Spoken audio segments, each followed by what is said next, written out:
श्री गणेशाय नमः। मल्लाह, एक शिव भक्त और एक चोर। मैं आपको एक ऐसे योगी के बारे में बता रही हूँ जो उस जगह के काफ़ी करीब रहे जहाँ मेरा जन्म हुआ था। मैंने उनके बारे में सुना था और उस घटना के बारे में भी जो वहाँ हुई थी, पर युवा अवस्था में मैंने इस ओर ज़्यादा ध्यान नहीं दिया। उसने मुझे काफ़ी प्रेरित किया, पर मैंने उस समय इसे अधिक महत्व नहीं दिया। वर्तमान में नंजनगुण के नाम से प्रसिद्ध शहर की सीमा पर मैसूर से करीब 16 किलोमीटर दूर एक योगी रहते थे। उनका नाम था मल्लाह। वे किसी भी परंपरा से संबंध नहीं रखते थे और ना ही उन्हें कोई पूजा पाठ की औपचारिक विधि ज्ञात थी, परंतु बचपन से ही जब भी वे अपनी आंखें बंद करते उन्हें शिव की तस्वीर दिखाई देती। शायद योगी शब्द उनके लिए काफ़ी नहीं था। उनके जैसे लाखों हैं, वे शिव के कैदी हैं। उनके पास कोई विकल्प भी नहीं है।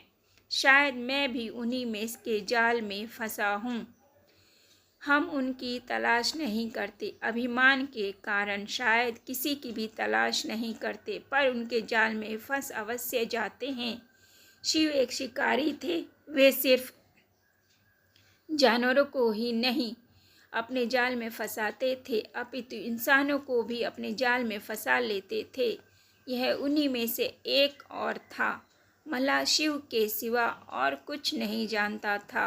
उसे कोई विशेष कौशल भी अर्जित नहीं किया था और वह जंगली इंसान बन गया था।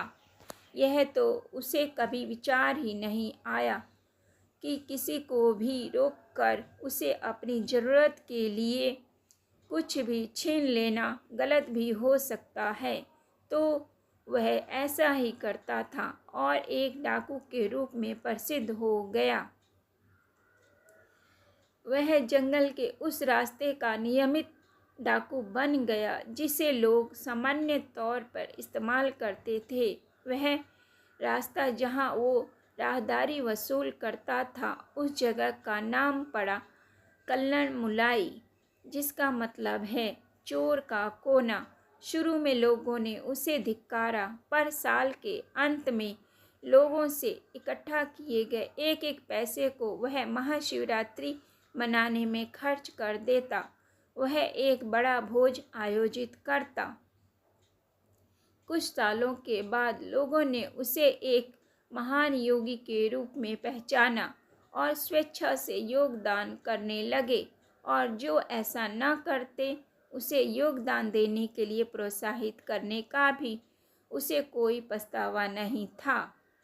कुछ सालों बाद दो योगी जो आपस में भाई थे इस रास्ते से गुजर रहे थे। उन्होंने इस आदमी को देखा जो डाकू तो था, पर एक महान योगी भी था। उन्होंने कहा, तुम्हारा भक्ति भाव अद्भुत है, पर तुम्हारे तौर तरीके से लोगों को कष्ट होता है। उसने कहा, मैं यह शिव के लिए करता हूँ, इसमें दिक्कत क्या है? उन्होंने समझाया, अपने साथ अलग ले गए और कुछ पद्धतियों से गुजारा और उस स्थान का नाम कल्लण मुलाई से बदल कर मल्लण मुलाई रख दिया। आज भी यह स्थान मुल्लन मुलाई के नाम से जाना जाता है और जो महाशिवरात्रि वो मनाते थे वो आज भी एक विशाल संस्थान के रूप में विकसित हो गया है।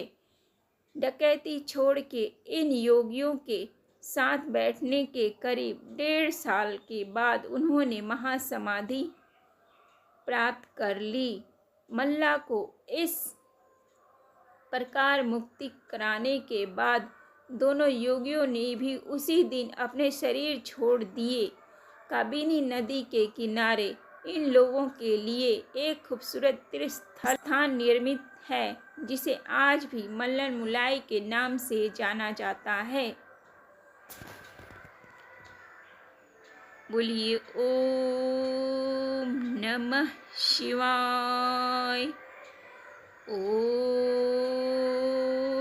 नमः शिवाय। ओम नमः शिवाय। आप मेरे चैनल को लाइक कीजिए, सब्सक्राइब कीजिए ताकि हमारा भक्ति का सफ़र यूं ही आगे बढ़ता रहे।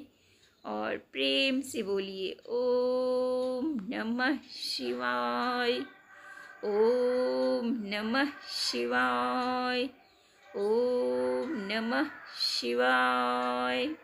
Thank you.